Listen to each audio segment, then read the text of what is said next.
Kembali di Breaking News Metro TV, pemirsa. Saat ini kita saksikan bahwa Majelis Hakim sudah masuki ruang sidang dan Kuat Ma'ruf ini menjadi yang pertama untuk menghadapi replik dari jaksa. Sidangan akan segera dimulai sesaat lagi. Baik, sesuai dengan agenda penundaan sidang hari ini adalah pembacaan replik dari penuntut umum atas pledoi dari penasihat hukum. Sudah siap? Sudah, majelis. Silakan dibacakan. Bismillah.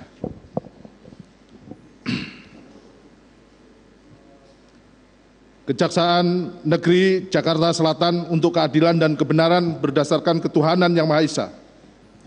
Replik tim penuntut umum atas pembelaan terdakwa dan tim penasihat hukum terdakwa Kuat Ma'ruf dalam perkara pidana nomor PDM 246-CKT-SL-10-2022.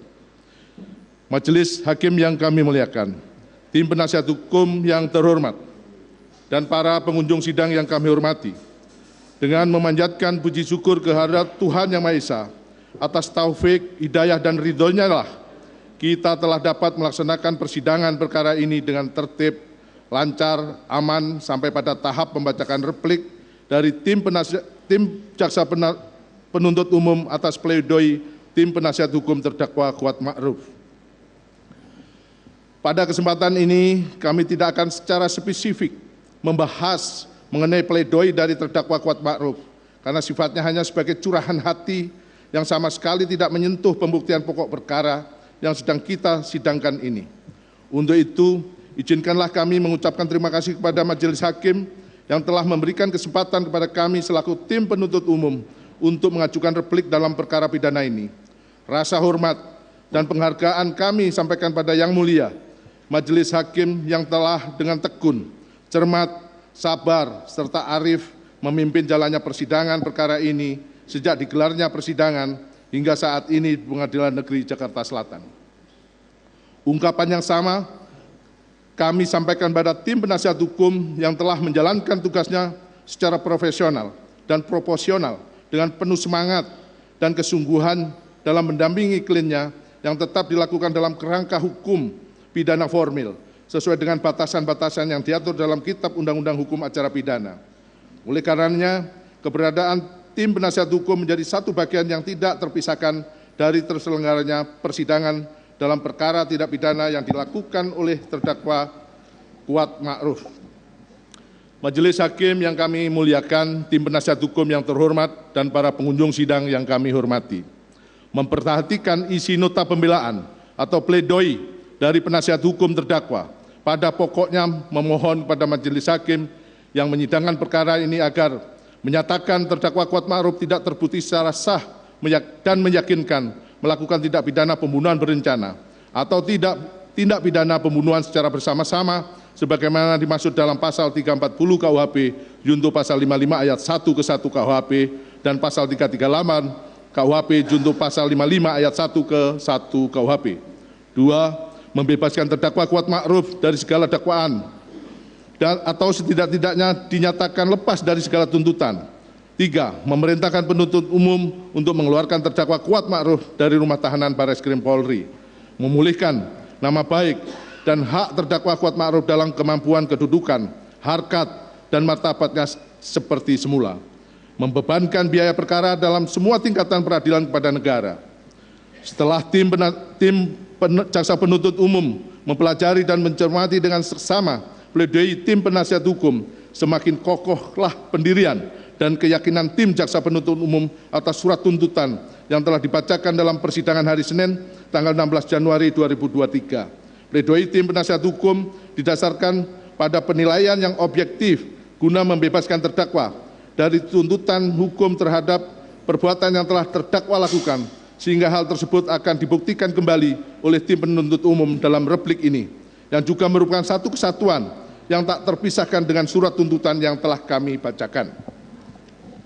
Pada intinya, kami selaku tim penuntut umum menolak dan membantah seluruh argumentasi dari tim penasihat hukum di dalam pledoinya, dikarenakan serangkaian fakta yang mereka kemukakan merupakan fakta yang semu dan parsial, yang diperoleh dari keterangan para saksi dan keterangan para ahli yang hanya mendukung argumentasi mereka saja, sehingga keterangan di dalam pledoi itu tidaklah menggambarkan fakta yang sebenarnya terjadi.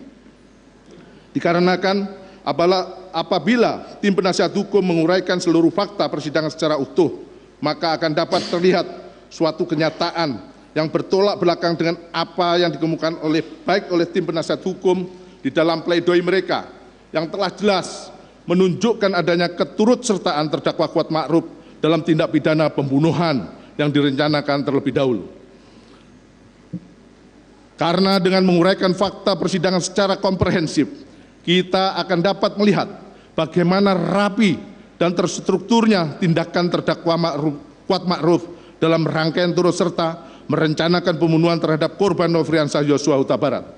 Dengan menguraikan rangkaian kata persidangan secara utuh, kita semua diharapkan dapat menyelami penderitaan korban Nofriansah Yosua Huta Barat yang ditembak menggunakan senjata api pada tanggal 8 Juli 2022, bertempat di kediaman saksi Freddy Sambo dan saksi Putri Candrawati di rumah dinas Komplek Polri, Duren 3 nomor 46 RT 05 RW 01, Kelurahan Duren 3, Kecamatan Pancoran 1, Kota Administratif Jakarta Selatan, Provinsi DKI Jakarta.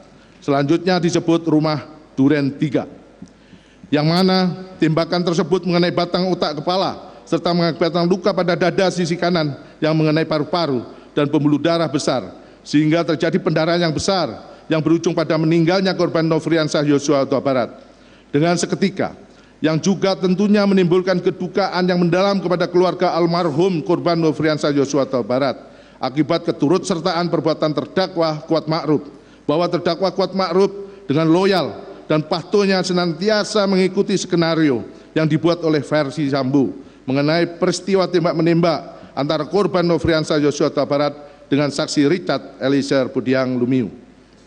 Namun tidak berhenti sampai di situ, skenario pun telah disusun secara rapi dan terstruktur untuk mengaburkan peristiwa keikutsertaan terdakwa Kuat Ma'ruf, saksi Riki Rizal Wibowo, saksi Putri Candrawati dan saksi Ferdi Sambo atas terampasnya nyawa korban Nofriansah Yosua Huta Barat.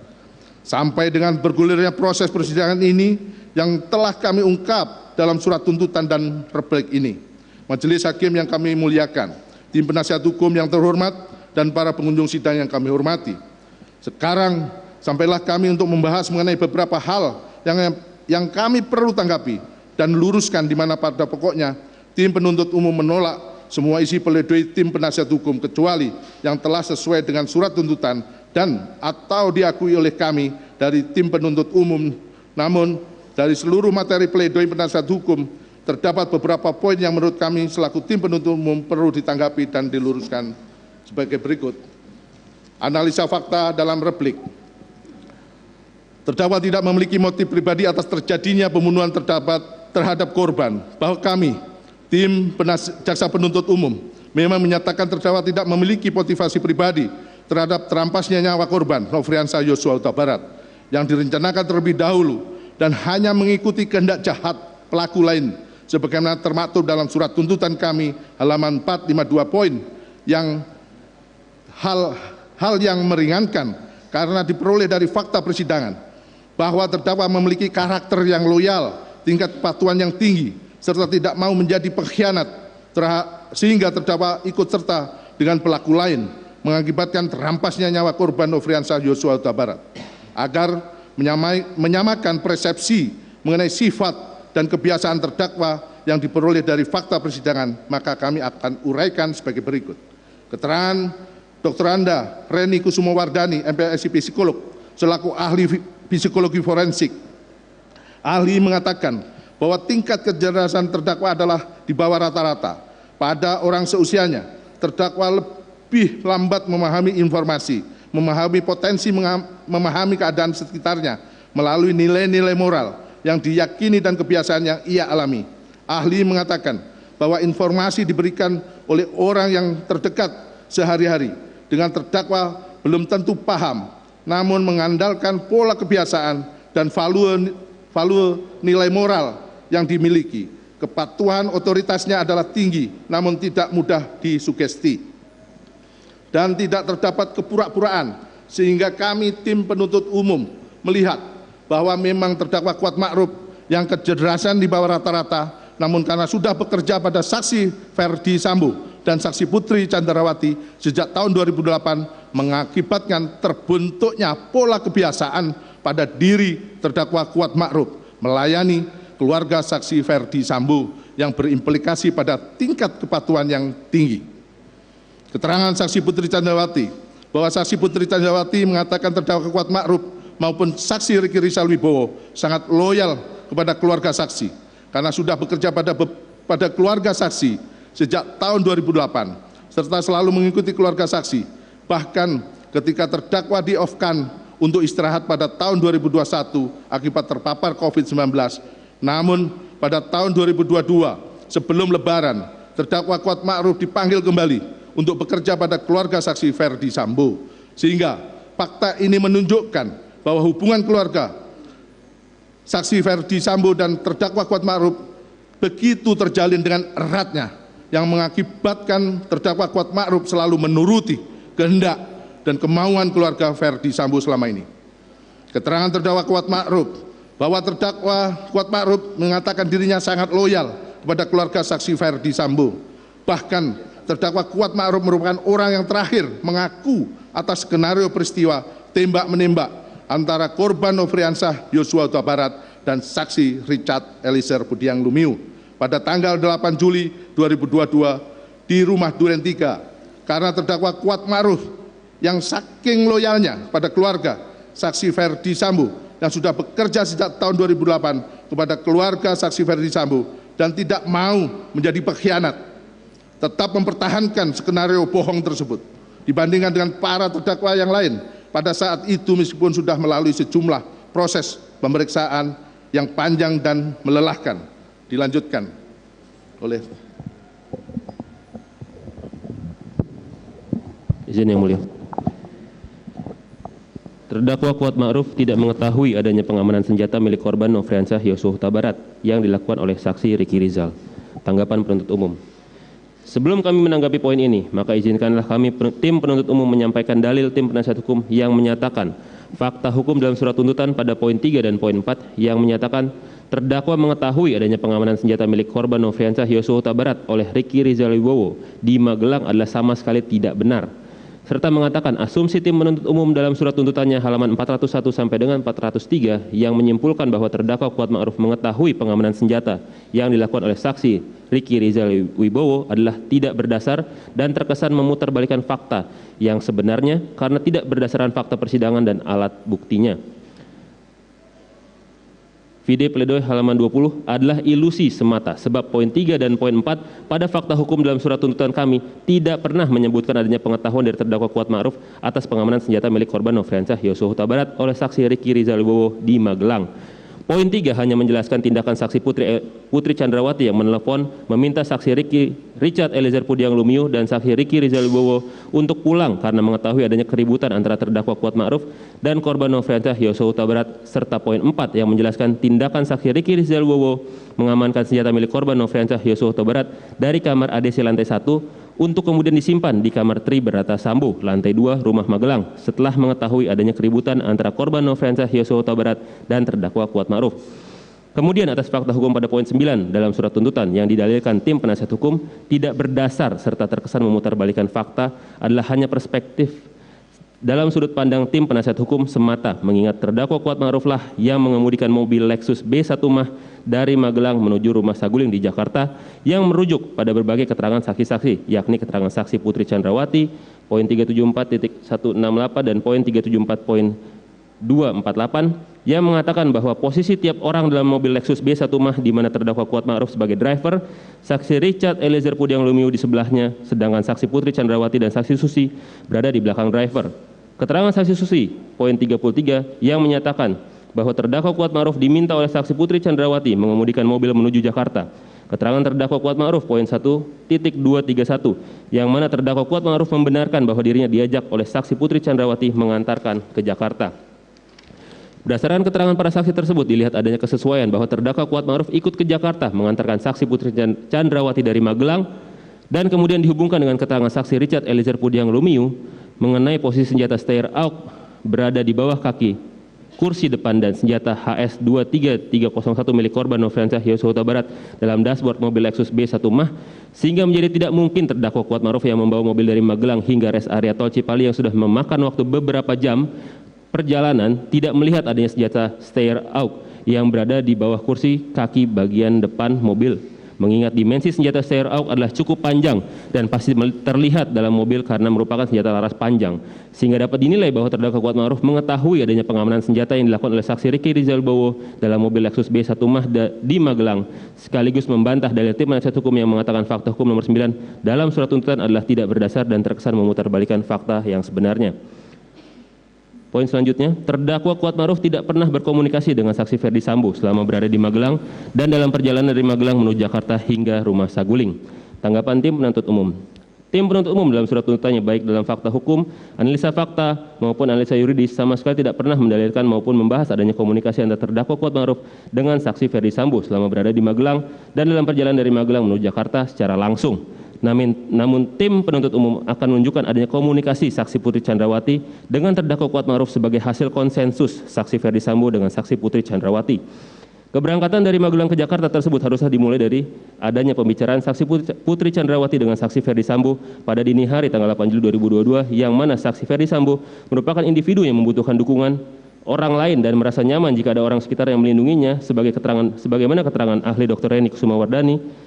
Poin 19, sehingga saksi Ferdi Sambo dan saksi Putri Chandrawati bersepakat bahwa saksi Putri Chandrawati akan kembali ke Jakarta pada tanggal 8 Juli 2022 untuk mendukung adanya perampasan nyawa korban Nofriansah Yosua Huta Barat.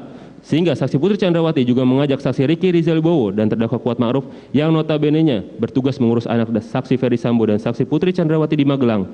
Sehingga saksi Putri Chandrawati juga mengajak saksi Ricky Rizal Bowo dan terdakwa Kuatma'ruf ikut ke Jakarta. Meskipun kami tidak menafikan bahwa saksi Ricky Rizal Bowo yang meminta terdakwa Kuatma'ruf ikut ke Jakarta, namun sesungguhnya kehendak dari saksi Putri Chandrawati yang menginginkan ikutnya terdakwa Kuatma'ruf ke Jakarta dapat terlihat dari berbagai potongan fakta dalam persidangan yang kemudian dirangkai menjadi satu kesatuan, di mana dalam hal ini terdakwa Kuatma'ruf diminta oleh saksi Putri Chandrawati untuk membawa mobil Lexus LMB 1 Mah yang dirujuk dari keterangan terdakwa Kuatma'ruf poin 81 dan 1.94, di mana saksi Putri Chandrawati mengatakan ayo Wat. Kemudian terdakwa Kuatma'ruf menjadi pengemudi mobil, di mana saksi Putri Chandrawati yang lebih dulu masuk ke dalam mobil kemudian diikuti dengan terdakwa Kuatma'ruf yang dirujuk dari keterangan terdakwa Kuatma'ruf sendiri. Adalah tidak logis apabila terdakwa Kuatma'ruf yang kesehariannya bertugas menjaga rumah di Magelang dapat langsung secara sigap menjadi pengemudi mobil Lexus LMB 1 Mah saat diberikan instruksi ayo Wat, tanpa terlebih dahulu memahami kondisi dan situasi yang diinginkan oleh saksi Putri Chandrawati pada saat itu. Seyogyanya dengan keseharian terdakwa Kuatma'ruf yang sudah terbiasa menjaga rumah di Magelang tidak akan mengambil posisi sebagai pengemudi atau supir mobil Lexus LMB 1 Mah, melainkan duduk sebagai penumpang dikarenakan adanya saksi Richard Eliezer Pudiang Lumiu yang kesehariannya sebagai ADC.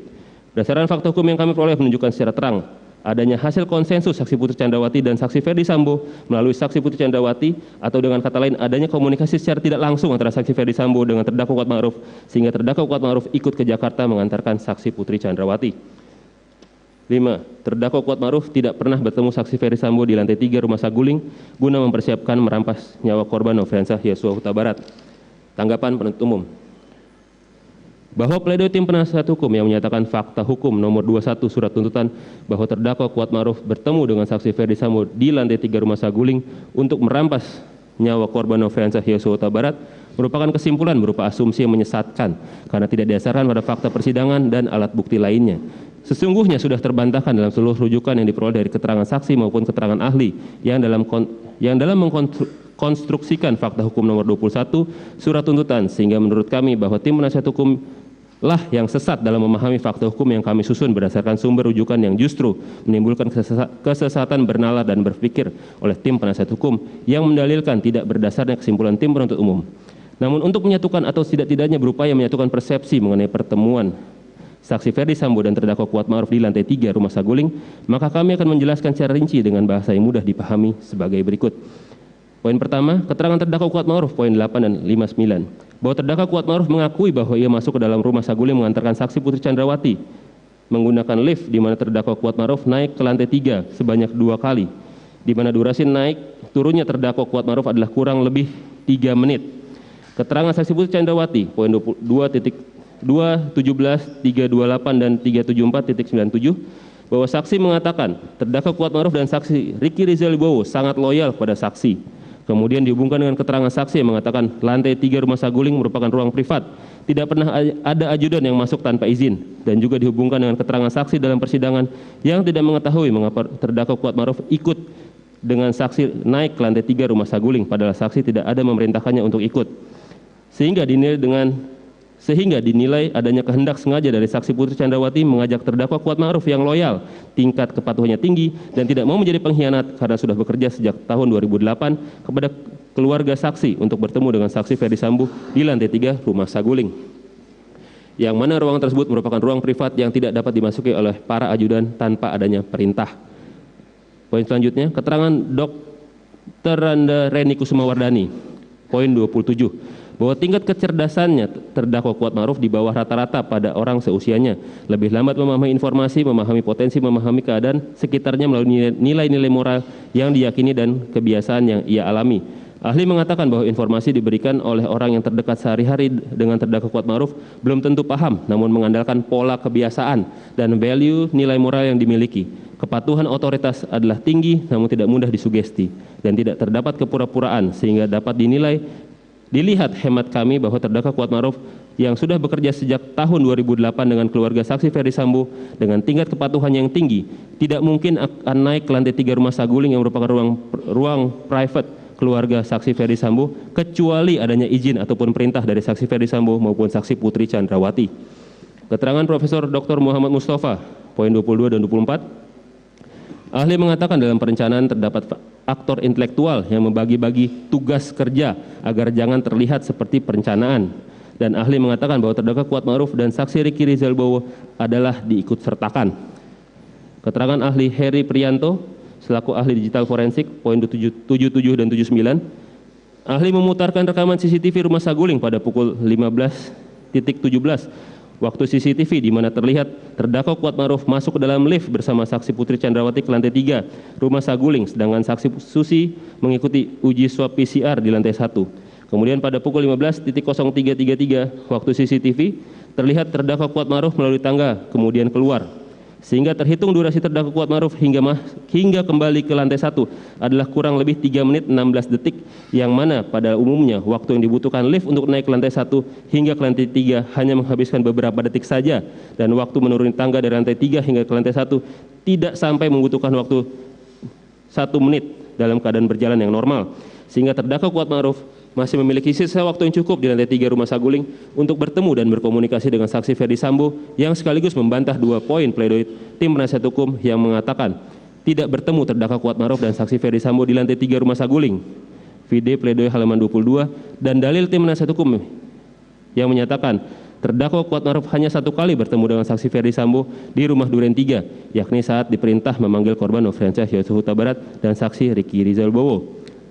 Keterangan Richard Eliezer Pudiang Lumiu, poin 380.71, bahwa benar saksi Ferdi Sambo pada tanggal 8 Juli 2022 di lantai 3 rumah saguling sempat berbicara dengan saksi bahwa dia sudah menanyakan peristiwa di Magelang ke saksi Ricky Rizal Wibowo dan terdakwa Kuatma'ruf. Sehingga berdasarkan keterangan saksi Richard Eliezer Pudiang Lumiu tersebut menunjukkan bahwa sudah ada komunikasi antara Ferdi Sambo dengan terdakwa Kuatma'ruf sebelum adanya peristiwa penembakan.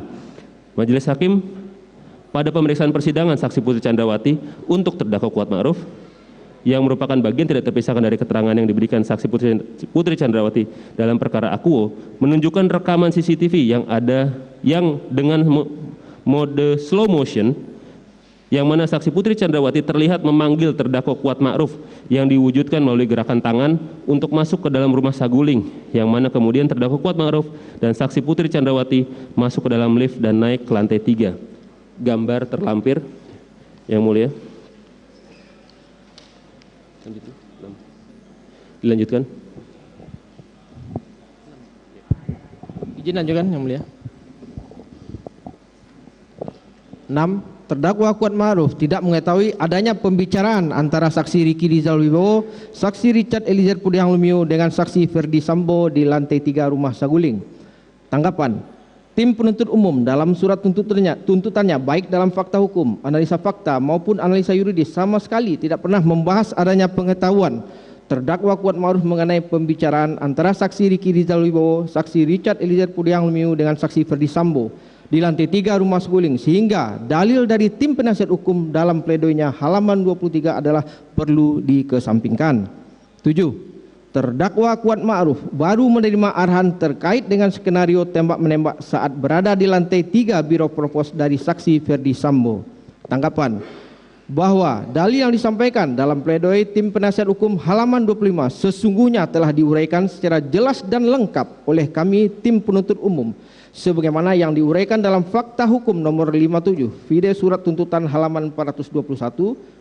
Dalil yang disampaikan oleh tim penasihat hukum terdakwa Kuat Ma'ruf dalam pledoinya terhadap surat tuntutan yang menyatakan bahwa keterangan saksi Beni Ali yang mengatakan adanya interogasi di awal di rumah sakit, awal di rumah Duren 3 nomor 46 setelah kejadian peristiwa menurut tim penasihat hukum sama sekali tidak benar dan tidak berdasar, yang dibantah dengan keterangan terdakwa Kuat Ma'ruf, keterangan saksi Riki Rizal Wibowo dan keterangan saksi Ferdi Sambo.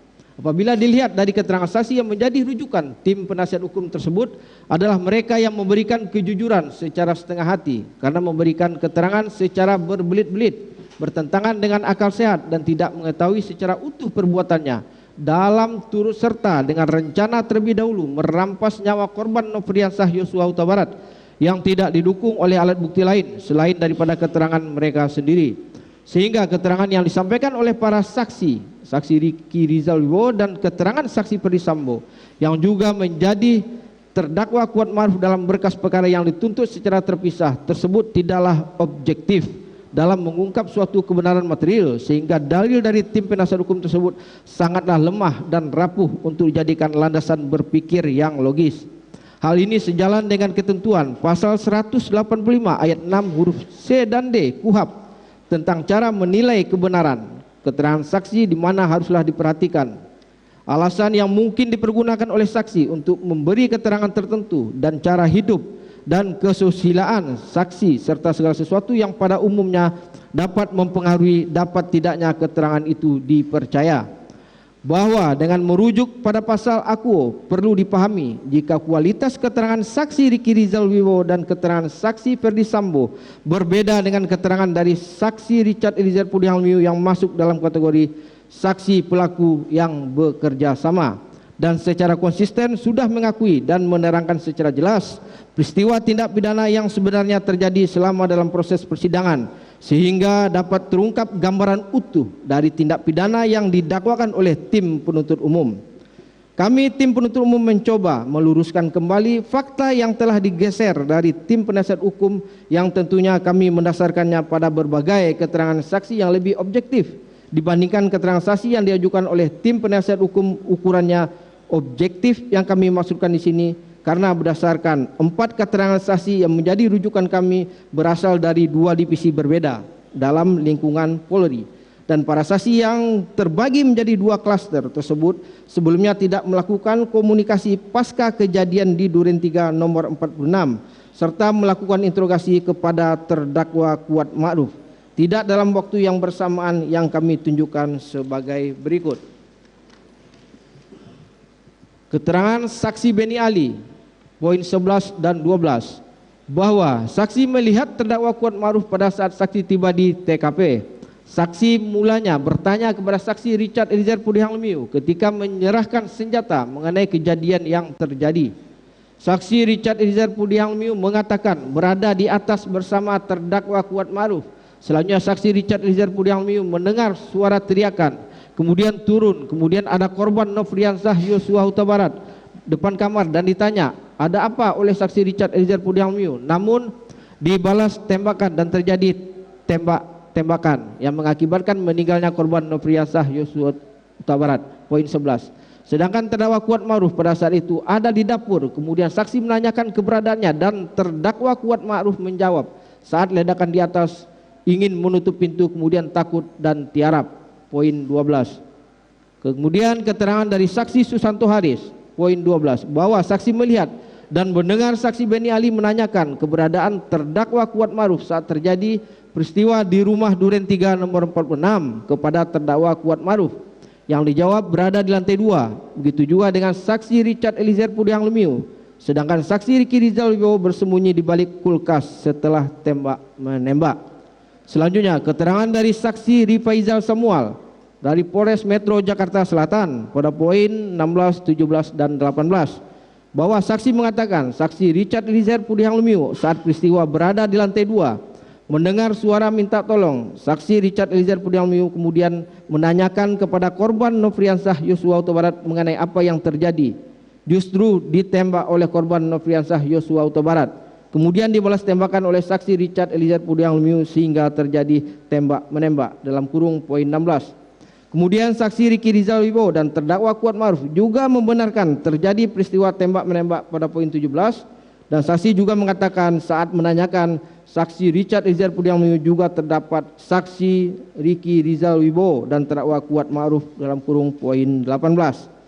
Selanjutnya, keterangan saksi Sulap Abo dari Polres Metro Jakarta Selatan dalam kurung poin 19 dan 20 bahwa saksi mengatakan pada saat di rumah Duren 3 nomor 46 dilakukan interview berupa tanya jawab kepada terdakwa Kuat Ma'ruf, saksi Richard Eliezer Pudihang Lumiu maupun saksi Riki Rizal Wibowo seperti siapa yang telungkup, siapa Nofriansah Yosua Huta Barat dan bagaimana kronologinya pada poin 19 serta saksi mengatakan bahwa tidak terdapat perbedaan interview awal dengan yang dikatakan saksi Rifaizal Samuel dalam kurung poin 20. Atas keterangan para saksi tersebut maka dalil tim penasihat hukum yang menyatakan bahwa keterangan saksi Beni Ali yang mengatakan adanya interogasi awal di rumah Duren 3 nomor 46 setelah kejadian peristiwa menurut tim penasihat hukum sama sekali tidak benar dan berdasar. Justru merupakan sebuah kekeliruan yang dengan mudahnya dipatahkan sesuai fakta hukum yang termuat dalam surat tuntutan yang dilengkapi dengan rujukan komprehensif. 8. Terdakwa Kuat Ma'ruf berangkat dari Magelang ke rumah Saguling dan berangkat dari rumah Saguling ke rumah Duren 3 nomor 46 atas permintaan dari saksi Riki Rizal Wibowo. Tanggapan, kami dari tim penuntut umum menanggapi dalil tim penasihat hukum dalam pledoinya halaman 26 yang menanggapi fakta hukum surat tuntutan yang menyatakan terdakwa Kuat Ma'ruf pergi dari Magelang ke Jakarta dan kemudian melanjutkan perjalanan dari Saguling ke rumah Duren 3 atas permintaan saksi Riki Rizal Wibowo, di mana kami akan memulai dari fakta hukum surat tuntutan nomor 12 yang diklaim oleh tim penasihat hukum hanya merupakan asumsi penuntut umum tidak didasarkan pada fakta-fakta yang terungkap dalam persidangan adalah dalil yang parsial. Tiap alur peristiwa yang terungkap dalam persidangan haruslah dilihat secara holistik dengan tetap memperhatikan tiap alur rangkaian peristiwa secara runtut, cermat, jelas, dan lengkap. Terdakwa Kuat Ma'ruf yang berangkat dari Magelang ke rumah Saguling atas permintaan saksi Riki Rizal Wibowo hanya disandarkan pada keterangan tunggal saksi Riki Rizal Wibowo semata yang tidak didukung oleh alat bukti lain sehingga tidak menghasilkan adanya rangkaian peristiwa secara utuh dan lengkap. Keberangkatan ke Jakarta tersebut haruslah dimulai dari adanya pembicaraan saksi Putri Chandrawati dengan saksi Ferdi Sambo pada dini hari tanggal 8 Juli 2022 yang mana saksi Ferdi Sambo merupakan individu yang membutuhkan dukungan orang lain dan merasa nyaman jika ada orang di sekitar yang melindunginya. Sebagaimana keterangan ahli dari Dr. Anda Reni Kusumowardani. Poin 19, sehingga saksi Ferdi Sambo dan saksi Putri Chandrawati bersepakat bahwa saksi Putri Chandrawati akan kembali ke Jakarta pada pagi hari tanggal 8 Juli 2022. Sehingga untuk mendukung adanya perampasan nyawa korban Nofriansah Yosua Huta Barat, saksi Putri Chandrawati juga mengajak saksi Riki Rizal Wibowo dan terdakwa Kuat Ma'ruf ikut ke Jakarta, padahal notabene-nya bertugas mengurus anak saksi Ferdi Sambo dan saksi Putri Chandrawati di Magelang. Meskipun kami tidak menafikan bahwa saksi Riki Rizal Wibowo yang meminta terdakwa Kuat Ma'ruf ikut ke Jakarta, namun sesungguhnya kehendak dari saksi Putri Chandrawati yang menginginkan ikutnya terdakwa Kuat Ma'ruf ke Jakarta dapat terlihat dari berbagai potongan fakta dalam persidangan yang kemudian dirangkai menjadi satu kesatuan, di mana dalam hal ini terdakwa Kuat Ma'ruf diminta oleh saksi Putri Chandrawati masuk membawa mobil Lexus LMB 1 MAH yang dirujuk dari keterangan terdakwa Kuat Ma'ruf pada poin 81 dan 1194, di mana saksi Putri Chandrawati mengatakan Aywat. Kemudian terdakwa Kuat Ma'ruf masuk dan mengemudikan mobil di mana saksi Putri Cendrawati yang lebih dahulu masuk ke dalam mobil kemudian diikuti dengan terdakwa Kuat Ma'ruf yang dirujuk dari keterangan terdakwa Kuat Ma'ruf poin 1.111. Berdasarkan fakta tersebut sangatlah tidak logis bahwa terdakwa Kuat Ma'ruf yang notabene-nya bertugas menjaga rumah Magelang secara tiba-tiba atau mendadak diajak oleh saksi Putri Cendrawati ke Jakarta dan langsung dengan sigap masuk ke dalam mobil Lexus B1 MAH serta berposisi sebagai pengemudi mobil atau supir Lexus B1 MAH tanpa sebelumnya diberitahukan terlebih dahulu oleh saksi Putri Cendrawati. Mengingat posisi supir merupakan posisi yang esensial pada sebuah perjalanan jarak jauh dari Magelang ke Jakarta, waktu tempuh lebih kurang selama 6 sampai 8 jam dengan menggunakan kendaraan darat yaitu mobil. Jika memang terdakwa Kuat Ma'ruf secara spontan diajak oleh saksi Putri Cendrawati, maka sudah selayaknya terdakwa Kuat Ma'ruf memposisikan diri sebagai orang yang menemani atau menjaga saksi Putri Cendrawati yang sifatnya komplementer atau saling melengkapi, sehingga posisi duduk terdakwa Kuat Ma'ruf selayaknya adalah di kursi penumpang sebelah kiri atau tempat saksi Richard Eliezer Pudiang Lumiu dan bukan secara sigap langsung menempatkan diri pada posisi sebagai supir.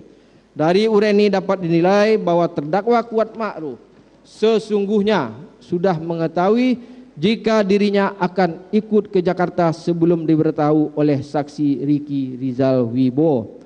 Kemudian mengenai ikutnya terdakwa Kuat Ma'ruf dari rumah Saguling ke rumah Duren 3 pada tanggal turut serta melakukan perampasan nyawa korban Nofriansah Yosua Huta Barat sehingga dalil tim penasehat hukum tersebutlah yang tidak berdasar karena tidak mampu melihat rangkaian peristiwa secara keseluruhan melainkan hanya secara parsial semata.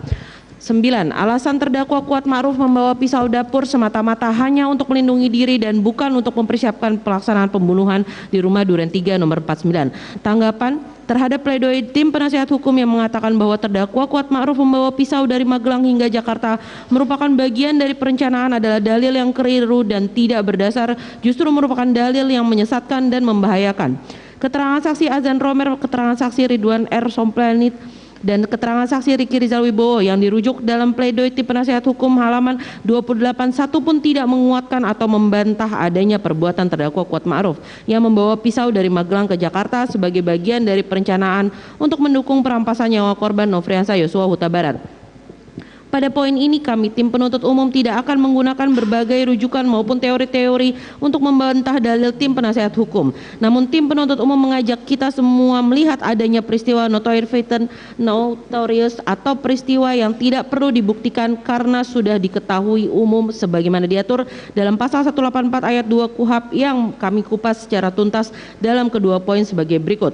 Bahwa pada tanggal 7 Juli 2022 di rumah Magelang terdapat 3 anggota Polri yang tinggal bersama saksi Putri Cendrawati, yakni saksi Ricky Rizal, saksi Richard Eliezer, dan korban Nofriansah Yosua, yang semuanya mempunyai senjata yang melekat padanya yang dapat digunakan dalam pembelaan diri sesuai SOP penggunaan senjata api sebagaimana mestinya, sehingga tindakan terdakwa Kuat Ma'ruf membawa pisau dari Magelang ke Jakarta sebagai upaya pembela diri dari serangan korban Nofriansah Yosua Huta Barat apabila terjadi perlawanan menjadi terpatahkan karena terdakwa Kuat Ma'ruf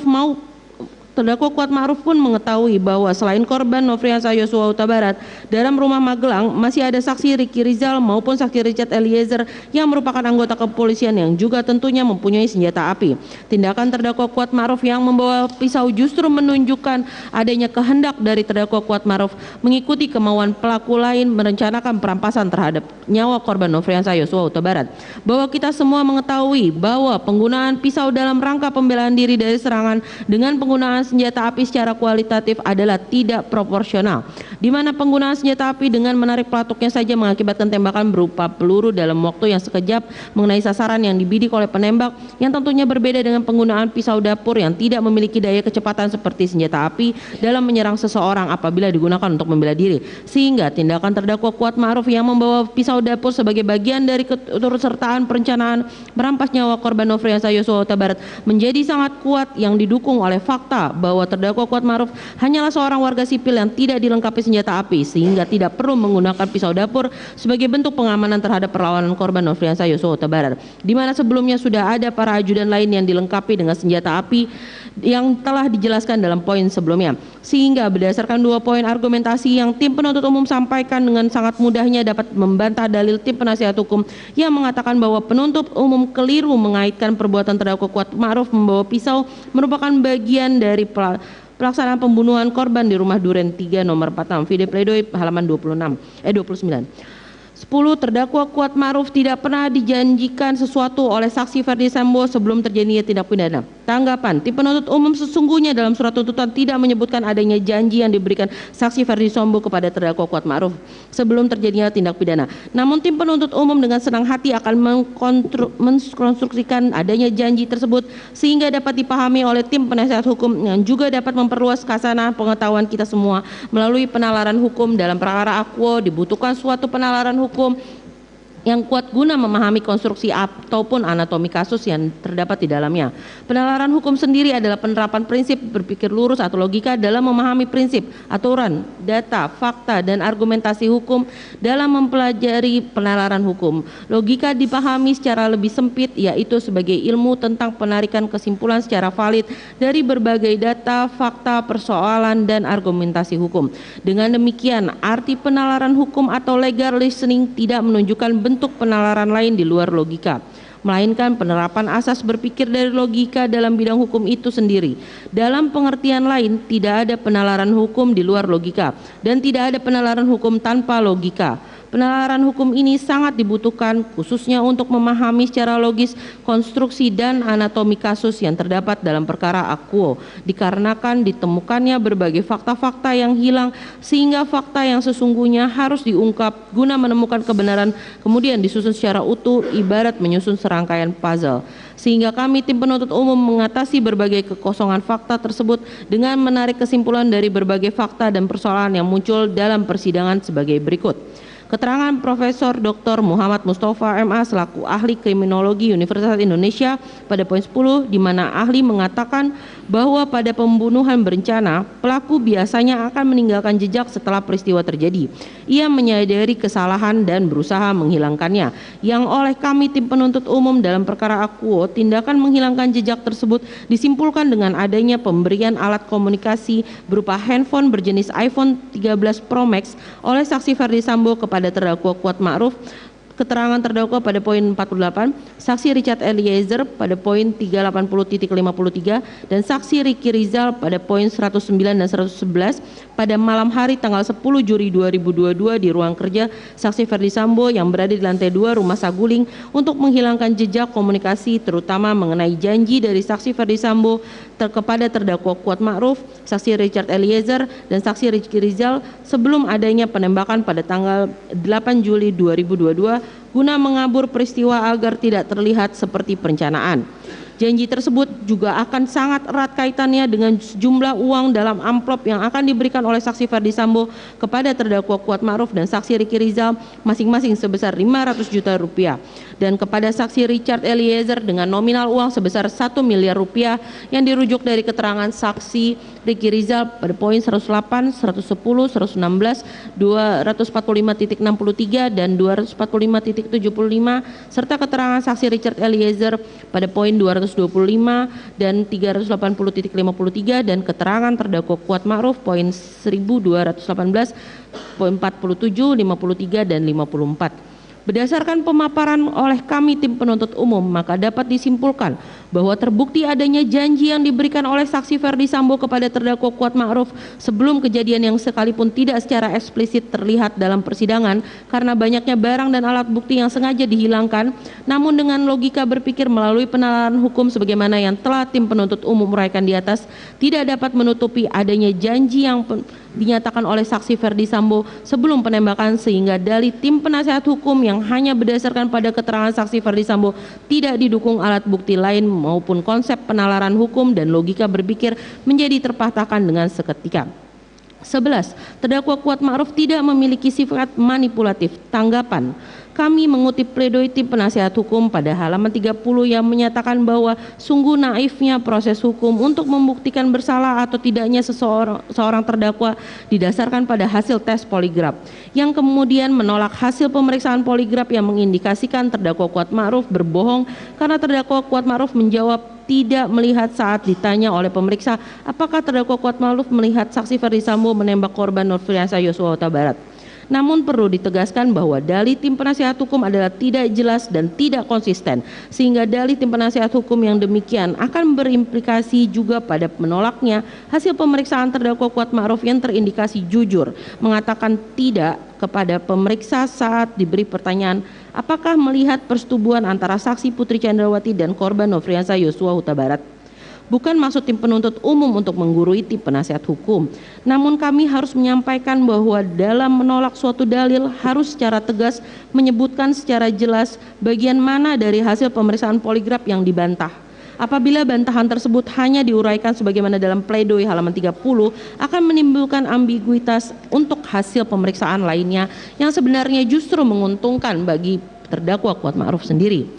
Kami mengambil sampel yang juga kami sebutkan dalam surat tuntutan halaman 398 dan halaman 399 di mana kami tidak membantah seluruh keterangan ahli psikolog forensik Dr. Reni Kusumowardani, namun kami membantah khusus mengenai adanya pelecehan yang dilakukan korban Nofriansah Yosua Huta Barat kepada saksi Putri Chandrawati yang bertentangan dengan keterangan para ahli lain dalam disiplin ilmu yang berbeda, sebagaimana keterangan Profesor Muhammad Mustafa yang mengatakan bahwa tindakan korban Nofriansah Yosua Huta Barat yang memaksa membuka pintu kaca maupun melakukan pelecehan dalam sebuah rumah kecil dan tidak sepi adalah beresiko, serta hasil pemeriksaan poligraf yang diajukan oleh ahli Aji Fibrianto Arosid bahwa saksi Putri Chandrawati terindikasi berbohong tidak berselingkuh dengan korban Nofriansah Yosua Huta Barat di Magelang. Lebih lanjut, Yahya Harahap dalam bukunya Pembahasan Permasalahan dan Penerapan KUHP edisi kedua halaman 284 dan 285 mengatakan dalam keadaan tertentu keterangan beberapa ahli dapat dinilai sebagai dua atau beberapa alat bukti yang dapat memenuhi prinsip minimum pembuktian yang ditentukan pasal 183 KUHP. Alasan yang memperkuat adalah apabila keterangan para ahli tersebut diberikan dalam bidang keilmuan berbeda dan apa yang diteringkan oleh para ahli tersebut bukan mengenai suatu hal atau keadaan yang sama tetapi mengenai dua hal atau keadaan berbeda antara yang satu dengan yang lain namun saling bersesuaian. Selain berdasarkan pada konsep di atas, kami membantah keterangan ahli DRA Reni Kusumowardani selaku ahli psikolog forensik karena tidak dapat dibenarkan secara hukum menggunakan metode yang sama untuk memeriksa korban kekerasan seksual dengan orang yang bukan merupakan korban kekerasan seksual. Dalam metodologi penelitian ilmu hukum yang diajarkan sebelum para intelektual hukum memasuki masa penyusunan penulisan hukum, diajarkan bahwa untuk mengambil sampel terhadap responden yang sifatnya sensitif seperti korban kekerasan seksual haruslah menggunakan metode snowball sampling. Tidak dibenarkan menggunakan metode purposive sampling atau random sampling yang digunakan untuk mencari sampel pada objek penelitian yang memang tidak sesuai dengan peruntukannya. Sehingga dalil tim penasihat hukum yang mengatakan tim penuntut umum hanya menggunakan keterangan ahli yang menguntungkan saja adalah tidak berdasar sama sekali karena tim penuntut umum hanya menyandarkan pilihan hukumnya pada landasan teori dan argumentasi hukum yang tentunya dapat dipertanggungjawabkan. Analisa yuridis dalam replik bahwa terkait dengan pledoi penasihat hukum halaman 31 sampai dengan halaman 49 mengenai analisa yuridis yang dikemukakan oleh tim penasihat hukum, maka tim penuntut umum menilai hal tersebut tidak substantif untuk ditanggapi karena sudah kami bantah pada analisa fakta sehingga penuntut umum tetap bersandar pada argumen yang telah dikemukakan pada analisa fakta dalam surat tuntutan dan replik ini serta analisa yuridis dalam surat tuntutan. Namun terhadap beberapa poin kami menanggapi sebagai berikut. 1. Unsur dengan sengaja dan rencana terlebih dahulu merampas nyawa orang lain pada dakwaan primer. Tanggapan, tim penasihat hukum yang berpegang pada fakta persidangan bahwa saksi Ferdisambo berkata hajar cat yang kemudian diikuti dengan penembakan yang dilakukan oleh saksi Richard Eliezer sebanyak 4 kali ke arah tubuh korban dengan cara melangkah maju mendekat. Kejadian itu sangat cepat dan tiba-tiba membuat terdakwa Kuatma'ruf terkejut sambil memegang kompor di dapur. Video pledoi halaman 36. Video. Izin mengkoreksi majelis, video pledoi halaman 36. Dan dalih penuntut umum pada halaman 38 yang mengatakan bahwa tidak ada satupun saksi yang menerangkan di persidangan bahwa terdakwa Kuatma'ruf yang melakukan penembakan terhadap korban Nofriansah Yosua Huta Barat menggunakan senjata api laras pendek atau pistol merek Glock 17 yang dimana tim penasihat hukum menarik kesimpulan bahwa terdakwa Kuatma'ruf tidak memenuhi unsur dengan sengaja dan direncanakan terlebih dahulu. Hemat kami, tim penuntut umum menilai konstruksi hukum yang dibangun oleh tim penasihat hukum terdakwa Kuatma'ruf parsial dan semu sehingga tidak dapat ditemukan fakta secara utuh guna setidak-tidaknya mendekati kebenaran material. Pertama, mengenai teriakan saksi Ferdi Sambo yang mengatakan hajar cat harus dimaknai secara kontekstual mengenai makna dari kata hajar yang dimaksud kepada saksi Richard Eliezer yang dikatakan dengan fakta dalam persidangan bahwa tiap ajudan memiliki senjata yang melekat pada dirinya dan saksi Richard Eliezer yang tidak membawa senjata apapun selain senjata Glock 17 yang ada padanya. Makna kata hajar dapat kita tinjau dari konsep presisi yakni penggunaan bahasa sehari-hari dalam hal ini merujuk pada Kamus Besar Bahasa Indonesia adalah memukuli dan sebagaimana supaya jera ataupun memukuli sebagai hukuman sehingga berdasarkan makna dari kata hajar dengan perbuatan Richard Eliezer yang melakukan penembakan hingga 3-4 kali kepada korban adalah tidak logis sebab tim penasihat hukum mencoba menyambungkan dua peristiwa yang hakikatnya adalah berbeda sehingga keterangan saksi Ferdi Sambo yang mengatakan hajar cat tidak dapat diterima untuk merangkai adanya suatu peristiwa pidana. Namun demikian apabila kita mengikuti alur pikiran dari tim penasihat hukum terkait dengan frasa hajar cat yang menurut mereka bukanlah perintah untuk menembak korban Nofriansah Yosua Huta Barat, maka argumentasi itu pun menjadi cacat logika dikarenakan pemaknaan kata hajar cat tersebut juga harus dimaknai dari serangkaian peristiwa yang terjadi baik sebelum maupun setelah peristiwa penembakan yang mengakibatkan meninggalnya korban Nofriansah Yosua Huta Barat yang bermula dari saksi Ricky Rizal yang dipanggil oleh saksi Ferdi Sambo ke lantai 3 Rumah Saguling pada tanggal 8 Juli 2020 untuk membackup saksi Ferdi Sambo maupun menembak korban Nofriansah Yosua Huta Barat apabila melawan. Yang dijawab oleh saksi Ricky Rizal tidak kuat mentalnya sehingga saksi Ferdi Sambo memerintahkan saksi Ricky Rizal memanggil saksi Richard Eliezer ke lantai 3 Rumah Saguling. Kemudian berdasarkan kesaksian Richard Eliezer yang diminta oleh saksi Ferdi Sambo menembak korban Nofriansah Yosua Huta Barat.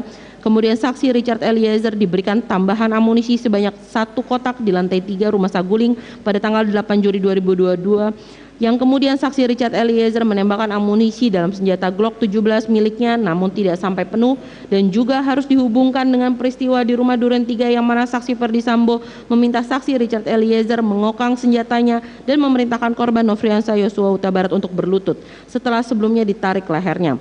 Perkataan saksi Ferdi Sambo yang mengatakan hajar cat menjadi tidak masuk akal apabila dimaknai hanya untuk memukul korban Nofriansah Yosua Huta Barat. Setelah disimpulkan dari rangkaian peristiwa sebelum penembakan maupun rangkaian peristiwa setelah penembakan di mana meninggalnya korban Nofriansah Yosua Huta Barat yang berdasarkan visum et repertum oleh dokter ahli Dr. Farah P. Karau akibat adanya luka pada dada sebelah kanan yang mengenai paru-paru serta pembuluh darah besar dan luka yang mengenai batang otak sehingga korban Nofriansah Yosua Huta Barat meninggal seketika.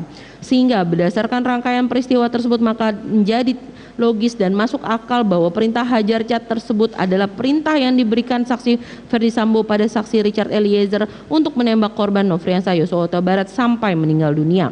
Kemudian mengenai dalil pledoi tim penasihat hukum bahwa tidak ada saksi yang melihat terdakwa Kuatma'ruf ikut menembak korban Nofriansah Yosua Huta Barat adalah dalil yang memang tidak kami singgung dalam surat tuntutan. Karena kami mengkonstruksikan terdakwa Kuatma'ruf sebagai orang yang turut serta dengan rencana terlebih dahulu merampas nyawa orang lain dan bukan sebagai pelaku material yang secara langsung mengakibatkan matinya korban Nofriansah Yosua Huta Barat yang telah kami uraikan dalam analisa yuridis surat tuntutan pada pemenuhan unsur turut serta pada halaman 350 sehingga wajarlah tim penasihat hukum keliru dalam berpendapat demikian yang diakibatkan adanya perbedaan konstruksi hukum yang dibangun oleh tim penasihat hukum dengan kami tim penuntut umum. 2. Unsur sengaja merampas nyawa orang lain pada dakwaan subsidiar. Tanggapan atas dalil tim penasihat hukum yang mengatakan bahwa saksi Richard Eliezer yang menembak korban Nofriansah Yosua Huta Barat dengan senjata api laras pendek pistol merek Glock 17 berkesesuaian dengan 2 hasil visum et repertum serta ahli balistik yang mengatakan bahwa berdasarkan hasil autopsi hanya dapat ditemukan jejak senjata api jenis Glock 17 merupakan konstruksi hukum yang tidak utuh di mana tim penasihat hukum tidak merujuk fakta persidangan mengenai jumlah luka tembak masuk dan luka tembak keluar pada tubuh korban Nofriansah Yosua Huta Barat yang dihubungkan dengan jumlah peluru yang ada dalam magazin senjata saksi Richard Eliezer sebelum dan setelah kejadian. Keterangan ahli Dr. Farah Pekaro mengatakan telah menemukan 7 buah luka tembak masuk dan 6 buah luka tembak keluar pada jenazah korban Nofriansah Yosua Huta Barat, yang kemudian jika dihubungkan dengan keterangan saksi Rifaizal Samuel, keterangan saksi Ridwan R. Sompait, dan keterangan saksi Susanto Haris yang mengatakan terdapat sisa 12 peluru pada magazin milik saksi Richard Eliezer, di mana sebelumnya senjata tersebut yang berkapasitas maksimal 17 peluru berdasarkan keterangan saksi Cuk Putranto dan keterangan saksi Richard Eliezer. Namun saksi Richard Eliezer yang memperoleh tambahan 1 kotak berisi amunisi dari saksi Ferdi Sambo biasanya tidak mengisi senjatanya sampai penuh, sehingga dapat dilihat bahwa ada selisih jumlah peluru yang digunakan saksi Richard Eliezer dengan yang ditembakkan oleh saksi Richard Eliezer kepada korban Nofriansah Yosua Huta Barat adalah sekitar 4 peluru. Hal ini tidaklah sesuai dengan jumlah luka tembak masuk dan luka tembak keluar pada tubuh korban Nofriansah Yosua Huta Barat yang disampaikan para ahli, sehingga berdasar persesuaian di atas dapat dilihat bahwa adanya peluru dari pelaku selain saksi Richard Eliezer yang menembak korban Nofriansah Yosua Huta Barat. Kami juga mendasari pada keterangan ahli poligraf yang memeriksa terdakwa Kuat Ma'ruf dengan memberikan pertanyaan apakah terdakwa Kuat Ma'ruf melihat saksi Ferdi Sambo menembak korban Nofriansah Yosua Huta Barat, dan dijawab tidak oleh terdakwa Kuat Ma'ruf, yang mana hasil pemeriksaan tersebut menunjukkan bahwa terdakwa Kuat Ma'ruf terindikasi berbohong, sehingga mengindikasikan bahwa saksi Ferdi Sambo lah yang menembakkan sisa peluru ke dalam tubuh korban Nofriansah Yosua Huta Barat. Perihal poligraf sebagai alat bukti dalam persidangan tidak lagi dibahas karena kami bahas pada analisa fakta. Oleh sebab itu, berdasarkan persesuaian alat bukti yang diperoleh dari persidangan, dapat ditemukan adanya pelaku lain yang menembak korban Nofriansah Yosua Huta Barat, yakni saksi Ferdi Sambo, yang tidak dibahas dalam pledoi tim penasihat hukum yang menganalisa rangkaian peristiwa secara tidak utuh dan parsial. Akan dilanjutkan majelis. Izin melanjutkan majelis. Kesimpulan, berdasarkan keseluruhan uraian tersebut di atas, kami tim penuntut umum dalam perkara ini berpendapat bahwa pledoi tim penasihat hukum haruslah dikesampingkan. Selain itu, uraian-uraian pledoi tersebut tidaklah memiliki dasar yuridis yang kuat yang dapat digunakan untuk menggugurkan surat tuntutan tim penuntut umum. Berdasarkan hal-hal tersebut di atas, penuntut umum memohon kepada majelis hakim yang memeriksa dan mengadili perkara ini untuk 1. Menolak seluruh pledoi dari tim penasihat hukum terdakwa Kuat Ma'ruf.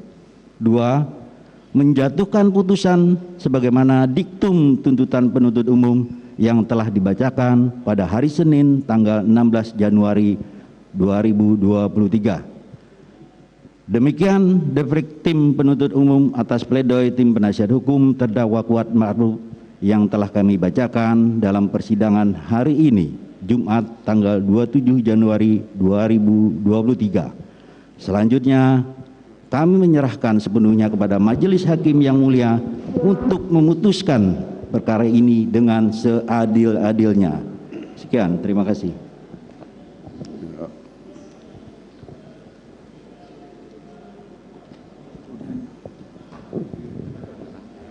Terima kasih.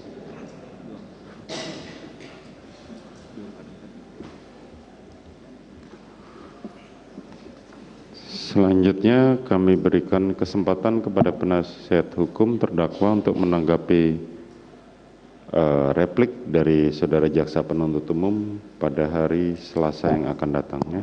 Siap, Yang Mulia. Ya.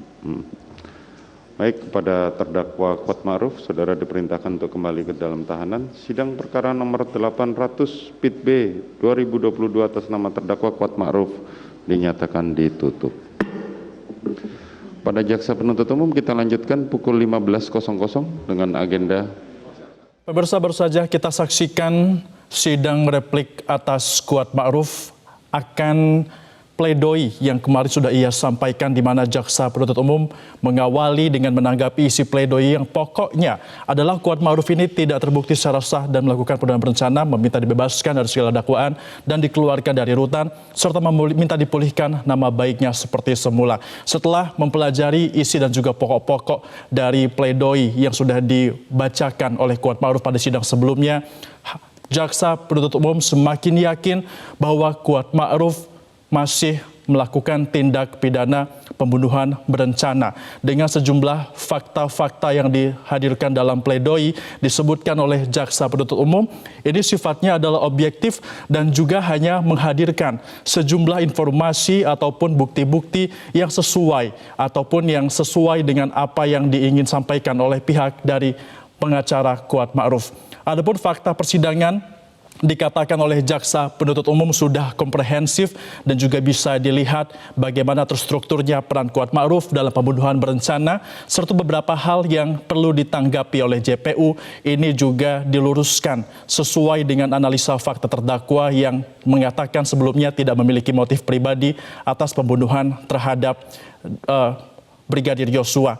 Jaksa penuntut umum juga kembali mengungkit terkait dengan karakter loyal kepatuhan tinggi dari Kuat Ma'ruf yang disebut tidak ingin menjadi pengkhianat, dan juga ini sesuai dengan keterangan dari saksi Reddy Kusuma Wardani yang mengatakan lagi-lagi ini diungkit terkait dengan kecerdasan dari Kuat Ma'ruf yang di bawah rata-rata sehingga tidak ada kepura-puraan dan sudah bekerja lama dengan keluarga Verdi Sambo. Terbentuknya pola kebiasaan dari Kuat Ma'ruf yang berimplikasi dengan kepatuhan tinggi sehingga Kuat Ma'ruf dikatakan juga bersama dengan Ricky Rizal ini memiliki keterlibatan terkait dengan pembunuhan berencana.